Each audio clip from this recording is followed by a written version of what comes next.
Unit 8, Reading 2, page 122.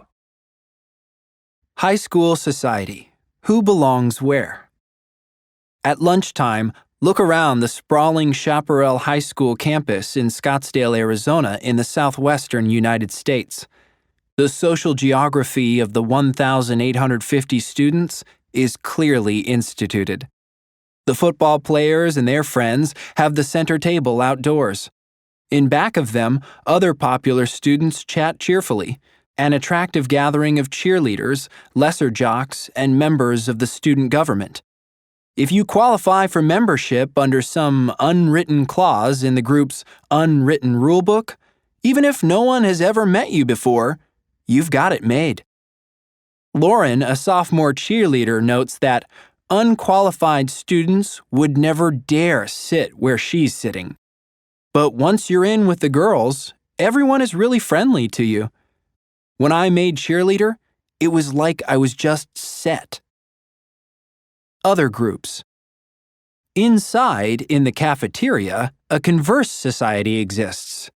There are more braces and glasses and hair that doesn't quite have a shape. These are the skateboarders, the so-called nerds, those who say they are just regular, the freshmen who have not yet found their place.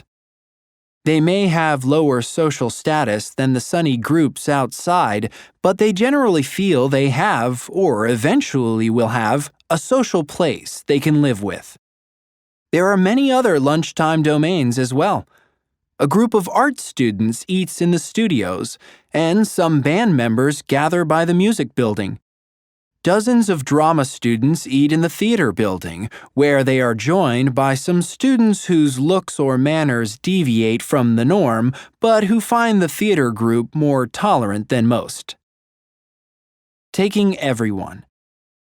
Secondary schools worldwide are shaped by the natural tendency of teenagers to form exclusive social groups known as cliques. Despite all the choices at Chaparral, a few students still have no clique. They eat upstairs or alone outside the library, or they just passively wander, their heads low as they pass groups of noisy schoolmates. They are reminders that a U.S. public high school has to admit all kinds of students, but it cannot guarantee them all a place in high school society.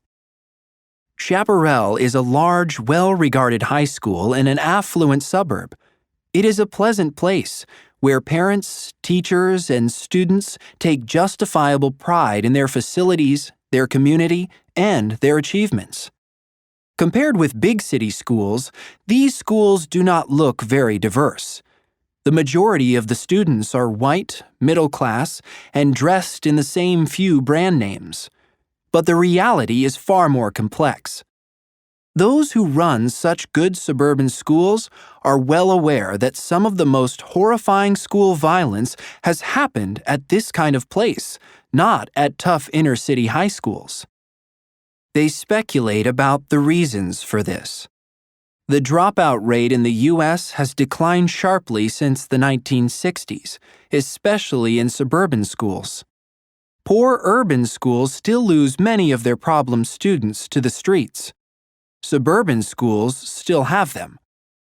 It used to be that the kids who were really having trouble, the misfits, would leave, said John Creekard, the principal at Chaparral.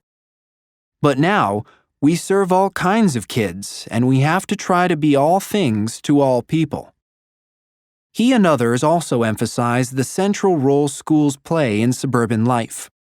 In big cities, there are lots of places where kids make connections, where they have pieces of their lives, he said. But in a place like this, we're pretty much it. This maximizes the influence that school society has on a student's overall life. Adolescence has always been a time of identity formation, with inclusion and exclusion, trying out new ideas, styles, and friends. And these are not primarily girl issues.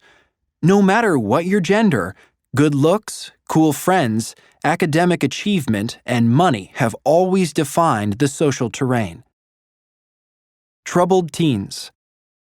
A few troubled students would continually disrupt the whole school unless someone, if not the principal, then the law, intervened.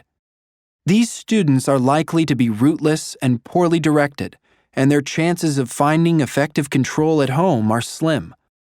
Economic factors are less important than family factors and previous social experience. Such behavior is a call for help, not for material goods. To a teenager who has little experience with acceptance and security, these advantages seem to be given arbitrarily to some people and not to others, certainly not to them. Carol Miller-Leiber, a former principal, says many students entering high school already see themselves as losers. Not surprisingly, this affects their perception of the entire school. Studies show that students who see themselves inevitably as outside the winner's circle have far more negative views of a school than either the teachers or the most successful students.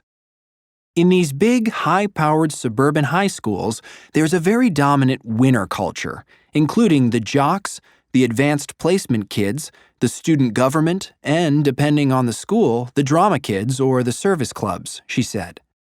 The winners are a smaller group than we'd like to think, and high school life is very different for those who experience it as the losers. They become part of the invisible middle and suffer in silence, alienated and without any real connection to any adult. Interviews with Chaparral students confirm the research. The popular students who lunch outside were far more likely than the ones sitting inside to say that they love the school and feel connected to at least one teacher.